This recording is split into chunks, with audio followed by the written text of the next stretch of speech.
Hi, everyone. It's Margaret Manning here with lifeafterdeath.com. Lifeafterdeath.com is a community of people who are interested in the topic of spirituality, life after death, the afterlife, near-death experience, and we interview wonderful guests to talk about different aspects of this conversation. And my guest today is Linda Fitch. Linda is a teacher and a trainer, and she is a shaman. She has studied and worked with medicine men and women in Peru and a teacher of shamanic energy medicine for the last decade. She is a developer of a program called Dying Consciously Teacher Training Program, and she's taught thousands of students about shamanic healing techniques. She is a healer and loves the concept of transformation, but most of all wants to put service back into her world and to be of help to other people. So it's wonderful to have you here, Linda. Thank you. Thank you, Margaret. Thanks for inviting me. Oh, you're very welcome. Well, we have a community of people who are thinking about their mortality and about death and have questions about what is life after death. And whether you have a faith or not, a lot of people have a fear. Because it's the unknown. I mean, we don't know.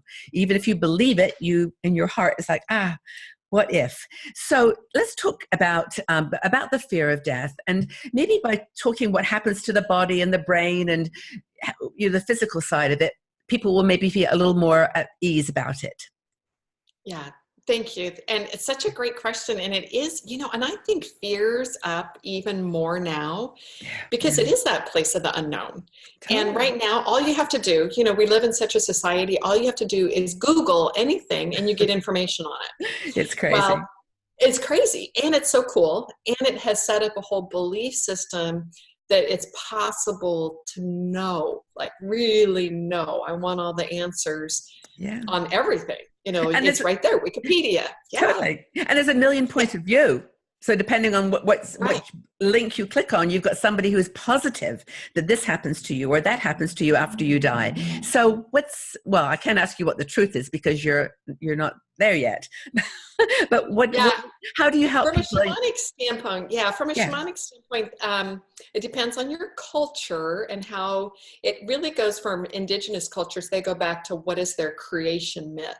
Right. Like what was the myth they have, whether it's going through the Hopi going through the hole that brought down, or so it goes into a tree, or in the Eskimos that you go down to the bottom. So a lot of that goes back to our creation myth with it. Right. But part of what happens with the fear is that our brains have a huge factor with it. Yeah. But there's a way that you can work with it. And it could be, the fear of death, or it could even be fear of something else that's going to happen, fear that something's going to happen to our kids, or fear of the unknown. You think about it, when we're little kids, we're afraid of the dark. What's going to happen? We don't know what's going to happen. We're going to go to the dark, it's like, so we're afraid of that. We're afraid of the unknown with it. So that the fear of being abandoned. Yes. You studied with Kubler-Ross. I just love that, that we come in the middle of the movie and, we leave all the movies going. It is, you're going to get left behind. We're going to miss out. There are things we're going to miss out. Exactly, or that people are somehow not going to be able to cope without you, or that people that have depended on you, and you sometimes through your life build this dependency model that they actually do need you more, and that if you go away, what will happen? And it's kind of like we talked about earlier about that letting go and forgiving yourself and letting the regrets go, so that you're seeing your death with a clear mind. So maybe that's part of the way you overcome the fear. You talked about some techniques though that you can use to when those fears come up. What do you say to yourself? What do you do? Well, and just before we get there, that's a great question. There is wonderful things that are now out there. We talk about the internet, or the resources that are there. There's some absolutely wonderful things that are out there. There's a beautiful book by a hospice nurse that's all about what happens to the body in that dying process. So there is lots of, and that helps with some of the fears, like, well, what is going to happen to the physical body? Yeah. So that's a great place to look with that. When we step into the emotion and the experience and the energy that's happening, that's our brain. So which is complicated. Yeah. So that very first part of the brain that forms, that brainstem that forms, it's one of the models, as they call it, that limbic system, the Yes. reptilian brain, Yeah. you know, that it's, and really, I heard Bishop Sprong was talking about that really our whole system is geared towards survival. Yeah. And that's this brain's job, is survival. You know, it does all the autonomic functions, everything. It's about survival of the species. So this whole brain is about survival. Then that next brain that forms is that more emotional brain. That's where the fear comes in. Mm-hmm. Because the limbic brain doesn't have any emotions, so it's just literally fight or flight, and and if you live in that zone, I guess you're never going to be afraid of anything. You're constantly going to be on alert to save yourself. Right, but it has the chemicals. What happens when we get caught into that brain? There's that cortisol, or all the chemicals that you can't that you can't live with in your body. So those two, and then there's that neurocortex, that brain of thought. I remember my dad, when he was crossing, and he was a college professor, he would come and he'd go, Linda, you know, I've really thought about this a lot. I don't really know what's going to happen. And he goes, and I've thought about this a lot. Yeah. And so very thoughtful. There's no way to think your way through death. Yes. You know, that's why those spiritual practices come in. And then, of course, then there's that, we want to call that God brain, those prefrontal cortex, which is just really this place of that samadhi, that stillness, that, you know, sitting with God.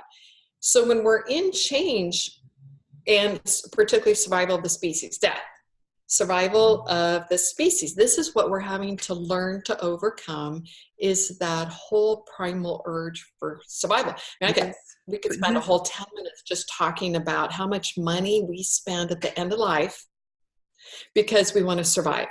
The millions and millions and billions of dollars, at least in the American health system, the USA health system, that is spent on the last 2 weeks, you know, billions of dollars. But anyway, so that whole place of survival, what happens is when that brain of survival kicks in, and then fear adds on top of it, and then we just have this loop that there's no way out of. Yeah. And we get caught in the fear. It's somebody that was working with a parent, or it was a loved one, I can't remember, that was saying that they said, Linda, this is the most, you know, we've had this, I was their spouse, we've had a number of years together, all those things, and their behavior, they're in fear. And I've never heard them talk about fear the way they are. They're not a fearful person. Yeah. But all of that's up. Again, it's a survival of species. Yes. So what we want to do is we want to bring those brains to stillness. So you can't override that survival piece, but we want to bring that emotionally laden brain of fear just to stillness, to let it to go to still, so then it doesn't get that fear isn't kicked in. And so what techniques, I mean, obviously we can use practices within traditions like prayer, if you're a Christian, or you've got other, in different traditions, different mantras or things you can say to yourself, breathing exercises. What does the shaman tradition teach? What kind of brain activity? Yeah, the indigenous cultures, and if we look at all those books, The Death and Dying and the Practices of Death and Dying by cultures, it goes right to what you're saying. It's ceremony. Right, ritual. It's ritual and ceremony. And I've heard ritual talked about as ceremony is kind of like free form. Yeah. That you don't have to put your candles in a certain way. You don't have to create in a certain way. Versus ritual is something that we do again and again and again. Mm-hmm. That has, you know, if you think about the host or, you know, at church where you go, there's a certain way of doing it, and every religion has a little different, but that's ritual. Yes. Versus ceremony is more, there isn't a way to do it. So we want to bring in what ceremony does. It's if we have this stream of life, and we want to go way, way upstream. So we want to go almost to the source. When you work with ceremony, that's where you're working. Mm-hmm. So you're not working down here where the brain's kicked into fear about whatever's happening. Right, you want to go way upstream. And that's when you put ceremony, you move yourself up there. So it could be prayer. It could be altars. So the grief altar I mentioned earlier. You mentioned the grief altar. That sounds fascinating. Yeah. You could also make an altar for someone's life where it has the images and the pieces, somebody that's next to their hospital bed, somebody that's at home, that has nice like an altar at home, like an altar in that, flowers, families that have had song as part of their upbringing, to bring music, that brings that back in. It's really funny. No, it's really funny about music. Is that whenever I do a video or an interview, I get nervous. I do. I mean, it's just human nature, I think. But I get, it's not so much, well, I guess it is fear. It's fear that I won't be able to remember stuff, or it'll be boring or whatever. But I always play a song. I have one particular song that I play, and it's the same song all the time. And it's a beautiful piece of music, and it just calms me. And I sit for like 10 minutes before I start talking to someone. And I think that you just made me think of that as you were talking about ritual and music. Yeah. Well, and that's when you have, and that's what you're doing so beautifully, Margaret, is you're having a practice. Yes. You're developing, it's like an anchor. NLP uses a lot of anchors. You're using an anchor that takes you right back in there. So, and from a Tibetan teaching, the reason we do our habits of meditation or stillness is because then it's a habit that when we cross, that's what kicks in. It's like it's those habits. It's like, then you'll hear those sounds. And it could be smell. So some people use essential oils. It could be part of that. When somebody's crossed, even the washing of the body. It's one of the ceremonies about letting go. It's a way of letting go. So if we think about, there's some traditions, whatever religious or background, if you have traditions and ritual ceremonies within that, those are nice ones to go back to. But then in the place of, you can just create your own ceremony. So we've got way upstream. What are the things that you would want to bring in? Music, prayer. There's some beautiful prayers about, the shaman always works in something called, we open up sacred space. So when we work with someone, we call on the elements that are around us. It could be, even the elements of earth and water and fire and air, spirit, to come be with you, hold you, that you're, that we say our prayer of highest of intention to help hold this loved one or ourselves. Well, even nature, even just being in nature. Yeah. Being out by water or in trees, or in the springtime when the flowers are in bloom and the scent, and just connecting yourself. That's such a beautiful thought, that just to release yourself from that limbic brain, which is your animal brain, that it can keep you alive, but when it's time to go, it's got to go. It cannot be your prime residence. Yeah, we're overriding that survival. Yeah. It's interesting. I have a background that's part of my life where I worked in the Forest Service, and so I work with trees. I love trees. Again, that nature. What nature does is it puts you in, when you're really in there, it changes your brain waves. The vibration of nature will change those brain waves. So, and that's why it's so incredible. It allows your energy field to expand, is the other thing. That lots of times we're in cities, it's constricted. When when we meditate and or when we're out of doors, it expands. So anyway, as a working with trees, the trees, when they have a long drought period, some trees will actually produce a stress crop of pine cones. That's how strong our survival is. It really goes to survival of the species. And that's just a tree, let alone us. So that's what we're overriding. And so if you have more fear, you need more ceremony. That's a really fascinating. It explains a lot, actually, though, Linda, why you're interested in shamanism. Because, when we started talking today, I knew very little about shamanism, and I've learned a lot. But as I understand it, it's very connected to listening to nature and following the powers of nature, and that there's spirit voices that can come from the natural world, animals and plants, that we're all together one body. So it doesn't surprise me that you work with trees. That's a kind of nice way to have entered it. Do you think that had something to do with your choice of teaching shamanism? Oh, Yeah.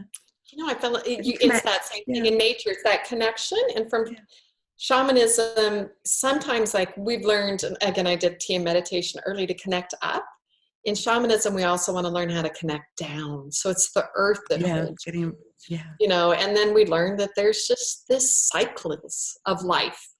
That it's just, and the other thing that really, I think death teaches us is that how precious this moment is. I mean, we hear it again and again.